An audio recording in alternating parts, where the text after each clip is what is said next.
بسم اللہ الرحمن الرحیم۔ سب سے پہلے آپ سے ریکویسٹ ہے کہ اگر آپ نے ابھی تک اس چینل کو سبسکرائب نہیں کیا تو اسے سبسکرائب کریں، لائک کریں، شیئر کریں اور بیل آئیکن لازمی پریس کریں تاکہ آپ کو ہر نئی آنے والی ویڈیو کا نوٹیفیکیشن موصول ہو سکے۔ جزاک اللہ خیر۔ سلطان علاء الدین خلجی اس نمبر 15، سلطنت کے اندر انقلاب۔ علاء الدین خلجی کے معاشی اور انتظامی اصلاحات۔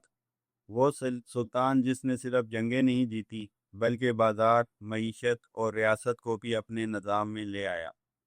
سلطنت صرف تلوار سے قائم نہیں رہتی بلکہ انصاف، نظم اور مضبوط معیشت سے بھی قائم رہتی ہے۔ 1312 دہلی بازار حسب معمول کھلا ہوا تھا۔ ایک تاجر گندم فروخت کر رہا تھا۔ اچانک شاہی اہلکار بازار میں داخل ہوئے۔ انہوں نے ترازو چیک کیا، وزن پورا تھا۔ پھر قیمت پوچھی، تاجر نے مقررہ قیمت سے زیادہ بتائی۔ اگلے ہی لمحے اسے گرفتار کر لیا گیا۔ پورے بازار میں خاموشی چھا گئی۔ لوگ ایک دوسرے سے کہنے لگے، یہ علاء الدین خلجی کا زمانہ ہے، یہاں قانون سب پر برابر لاگو ہوتا ہے۔ گزشتہ قسط کا خلاصہ۔ ملک کافور جنوبی ہند کی عظیم فتوحات مکمل کر چکا تھا۔ دہلی کا خزانہ بے پناہ دولت سے بھر چکا تھا۔ سلطنت اپنی طاقت کے عروج پر تھی، مگر ایک نئی مشکل سامنے تھی۔ اتنی بڑی فوج کو مستقل کیسے برقرار رکھا جائے؟ سلطان کی سب سے بڑی پریشانی۔ ایک رات علاء الدین اپنے وزراء کے ساتھ بیٹھا تھا۔ وزیر خزانہ نے عرض کیا، حضور، فوج پہلے سے کئی گنا بڑی ہو چکی ہے۔ اگر سپاہیوں کی تنخواہیں بڑھائیں تو خزانہ زیادہ دیر نہیں چلے گا۔ سلطان کچھ دیر خاموش رہا، پھر بولا، اگر تنخواہ نہیں بڑھا سکتے تو چیزیں سستی کر دیتے ہیں۔ یہ ایک غیر معمولی سوچ تھی۔ قیمتوں کا نظام۔ سلطان نے حکم دیا، تمام ضروری اشیاء کی قیمتیں حکومت طے کرے گی، مثلا گندم، چاول، آٹا، دالیں، گھی، گوشت، کپڑا، گھوڑے، غلام، مویشی۔ ہر چیز کی سرکاری قیمت مقرر کر دی گئی۔ اب کوئی تاجر اپنی مرضی سے قیمت نہیں بڑھا سکتا تھا۔ شاہینہ منڈی۔ اس نظام کی نگرانی کے لیے ایک نیا محکمہ قائم کیا گیا۔ اس کا سربراہ کہلاتا تھا شاہینہ منڈی۔ اس کا کام تھا قیمتوں کی نگرانی، ذخیرہ اندوزی روکنا، ناپ تول چیک کرنا، تاجروں کی رجسٹریشن، روزانہ سلطان کو رپورٹ بھیجنا۔ کوئی بھی شخص قانون سے بالا تر نہیں تھا۔ جاسوسوں کا جال۔ علاء الدین صرف سرکاری رپورٹوں پر اعتماد نہیں کرتا تھا، اس نے خفیہ جاسوس مقرر کیے۔ یہ جاسوس عام خریدار بن کر بازار جاتے۔ اگر کسی تاجر نے زیادہ قیمت لی یا غلط وزن دیا تو فوراً خبر سلطان تک پہنچ جاتی۔ کہا جاتا ہے کئی مرتبہ سلطان کو بازار کی خبر بازار کے لوگوں سے پہلے مل جاتی تھی۔ ذخیرہ اندوزی پر پابندی۔ کچھ تاجروں نے سوچا اگر ہم اناج چھپا لیں تو قیمتیں خود بخود بڑھ جائیں گی، لیکن سلطان نے سخت حکم جاری کیا، جو شخص جان بوجھ کر اناج چھپائے گا اسے سخت سزا دی جائے گی۔ سرکاری گودام بھی قائم کیے گئے تاکہ قحط یا خشک سالی میں بھی قیمتیں قابو میں رہیں۔ فوج کو فائدہ۔ اب ایک سپاہی کی تنخواہ وہی تھی، لیکن بازار میں ہر چیز سستی ہو گئی تھی، گندم بھی، کپڑا بھی، گھوڑا بھی۔ اس طرح سلطان کو فوج کی تنخواہیں بڑھانے کی ضرورت نہیں پڑی اور فوج بھی مطمئن رہی۔ یہی اس اصلاحات کا اصل مقصد تھا۔ امیروں پر پابندیاں۔ علاء الدین صرف بازار ہی نہیں بدلنا چاہتا تھا، وہ امیروں کی طاقت بھی کم کرنا چاہتا تھا۔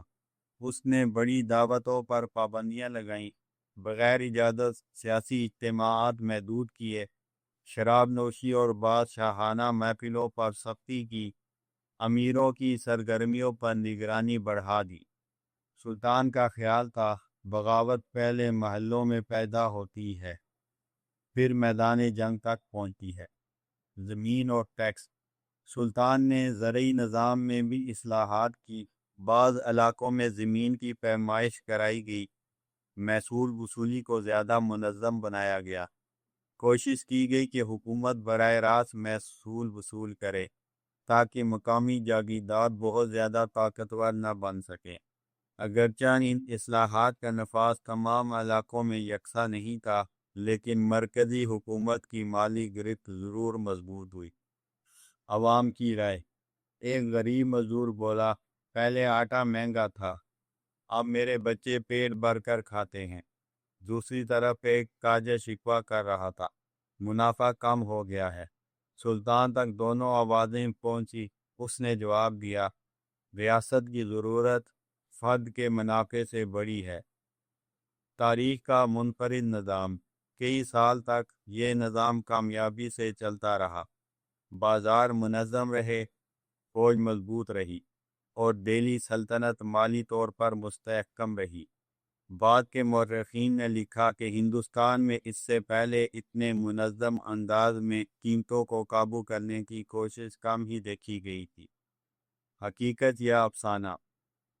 بعض لوگ سمجھتے ہیں کہ علاؤالدین کی قیمتوں پر پابندی صرف عوامی بھلائی کے لیے تھی۔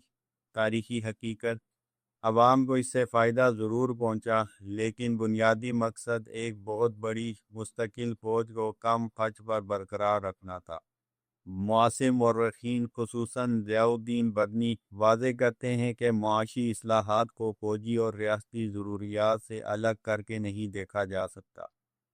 تاریخی تجزیہ۔ علاؤالدین کے اصلاحات کے اہم نتائج۔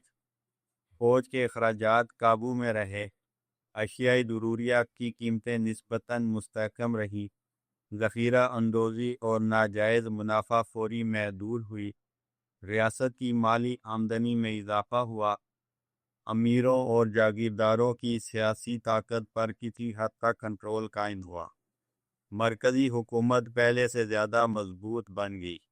البتہ یہ نظام بڑی حد تک سلطان کی ذاتی نگرانی پر منحصر تھا۔ بعد میں اس کی وفات کے بعد یہ اصلاحات زیادہ عرصہ برقرار نہ رہ سکی۔ اس کس سے حاصل ہونے والے اسباب۔ مضبوط معیشت کے بغیر مضبوط فوج برقرار نہیں رہ سکتی۔ ریاستی نگرانی بعض حالات میں استحکام پیدا کر سکتی ہے، لیکن اس کے لیے مؤثر انتظام ضروری ہے۔ معاشی اصلاحات کے پیچھے اکثر سیاسی اور فوجی مقاصد بھی ہوتے ہیں۔ کسی بھی نظام کی پائیداری اس کے اداروں پر منحصر ہوتی ہے، صرف ایک طاقتور حکمران پر نہیں۔